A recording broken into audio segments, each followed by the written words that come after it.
Good morning, India, and my name is Suiga. Today I'll be talking about India's obsession with degrees. Before I start, you can see the screen.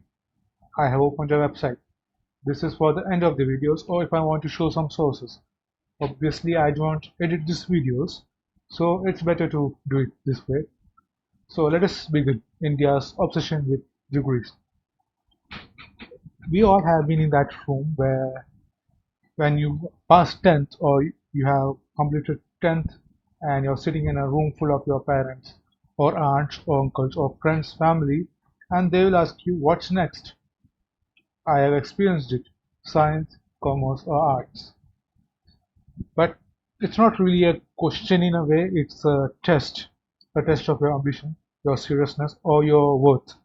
And from that moment on, the pressure begins. And I'll tell you, fam, the pressure on me was horrible. It's a constant hum in the back of your life. I'll be honest and rip the bandage. People say commerce is easier than science. It's not. Commerce is hard. It's not harder than science by any means.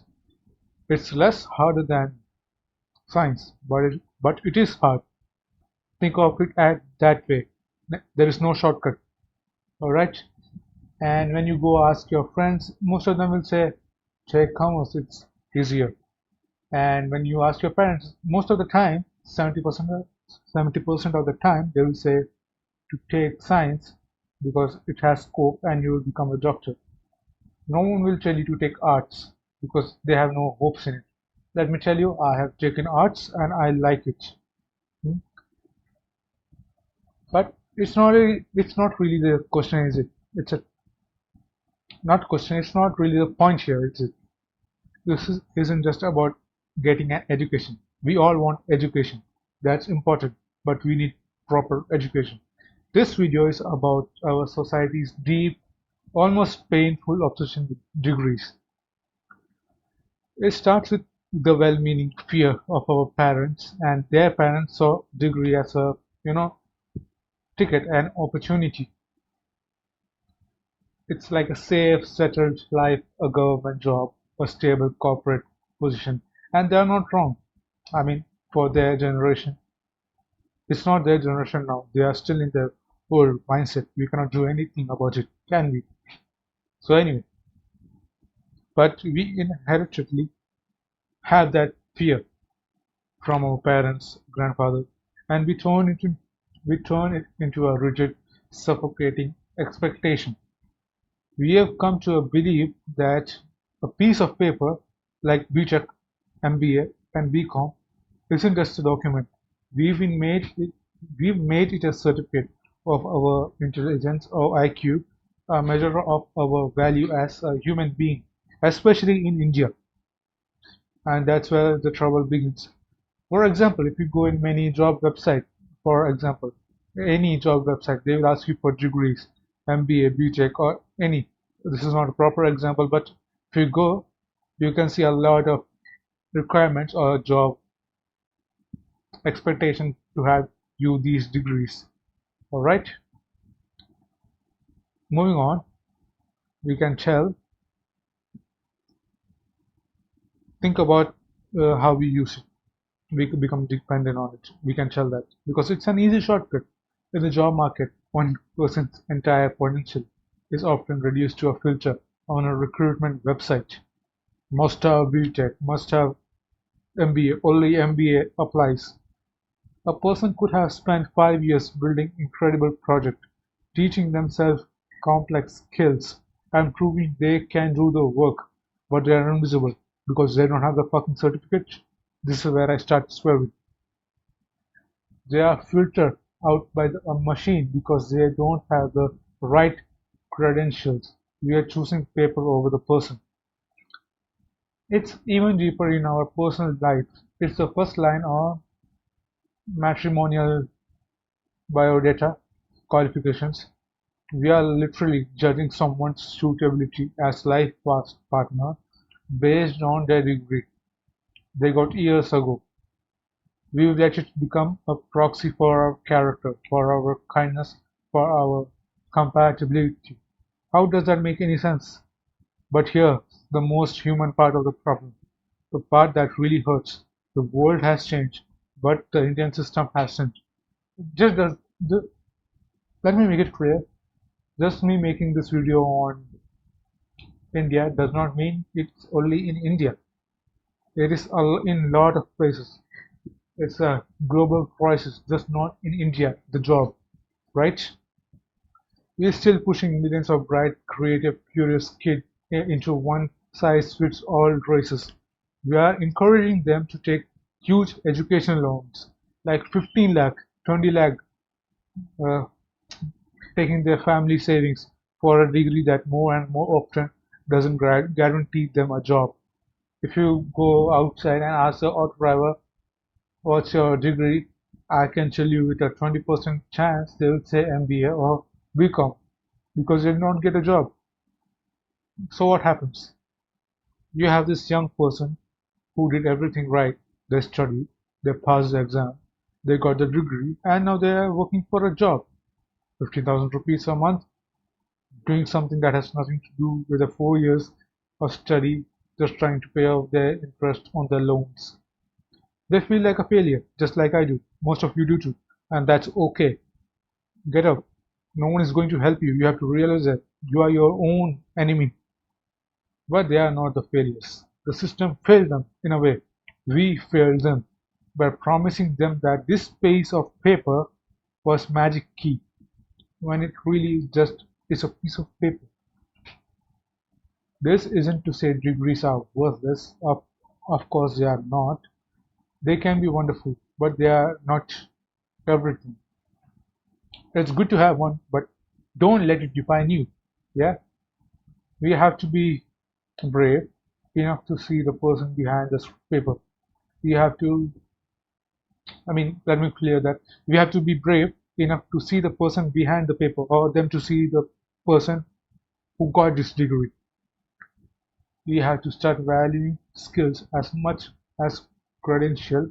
We have to start respecting the artist as much as engineer, the self-taught coder as much as CS graduate.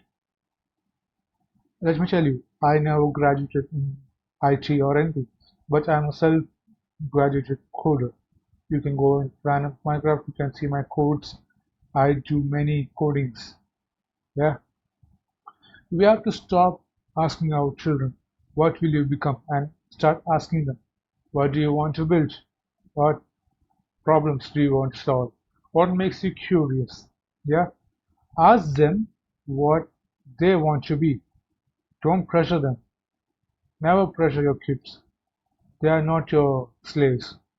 They are someone you have to take care of. Because right now we are sacrificing the happiness, the mental health, and true potential of a whole generation for a sense of safety that doesn't even exist anymore. Right? So let us go over some sources. Right? As you can see, I have few sources open here. Let's go.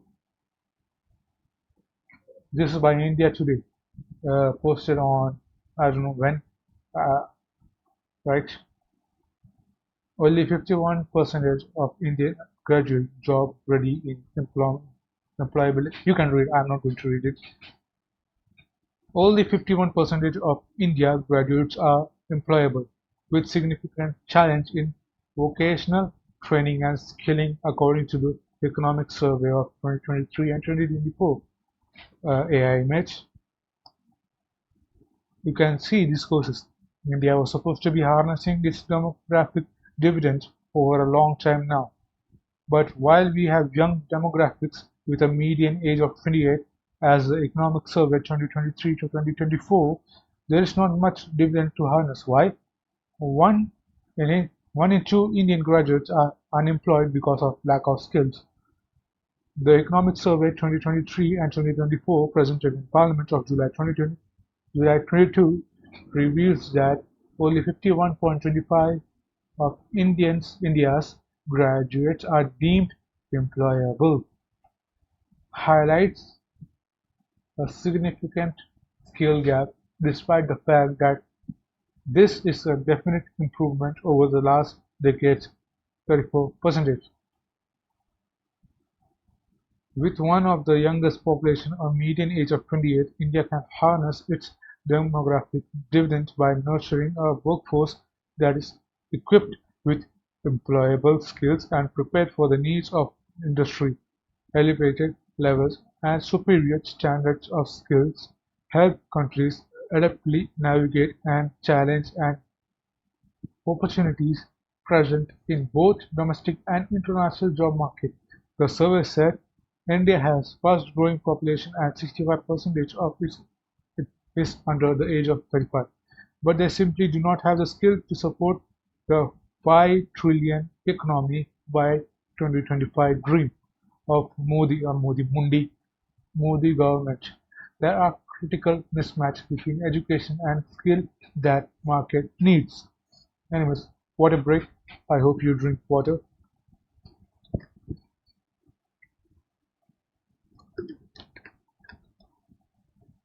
Obviously, I'm not going to read it all. If you want, not want, I will link it in the description for you to see out. There are other sources why 80% of India's engineers remain unemployable in the software sector, mostly because of AI right now. The Tribune AICTE project to boost employability of graduates in rural engineering college, which was posted into September of 17, 2025. You can go read it. Another one, student loan debt in India, fact and figures. You can go read it. India's unemployment, more jobless graduates in India than the educated. ILO report, Times Now Education. The Economic Times of Financial, CA and X Dialite. You can read it. As you can see here, it is written piece of paper. You can go read it. Before I wrap up this video, all I want to say is don't let something like degree affect you. You are way more than that. Create a new world map, a new roadmap for yourself. You can do better. Don't let degree judge you because I trust you. If you are listening to this, I place my trust in you to not let a degree judge your future. If you are a student, I'm not saying drop out of college, but I'm saying your degree is least important thing you can get from a college. The projects you build, the network you create, the problem you solve, that is your education. Build things, show your work, and if you are a parent, please let your children breathe. Alright? And for the love of God, do not drop out of college. Before you say maybe what whoever any high successful people dropped out of college. For example, Mark Zuckerberg dropped out of college. Don't take that as an example. Mark Zuckerberg dropped out of a college that is Harvard, a prestige college. He dropped out of it after he was successful, not before he was successful. He proved himself he could do better. That's why he dropped out. Never drop out from college. Stay in it. Learn. Educate yourself. Use the resources of the college to make your dream come true. That's it. Anyways, that's it for the video. See you next time and take care. Take care of yourself. If you are depressed, talk to it about to someone. Take a therapist or don't bottle up your emotion at all. If you bottle it up, it will get worse.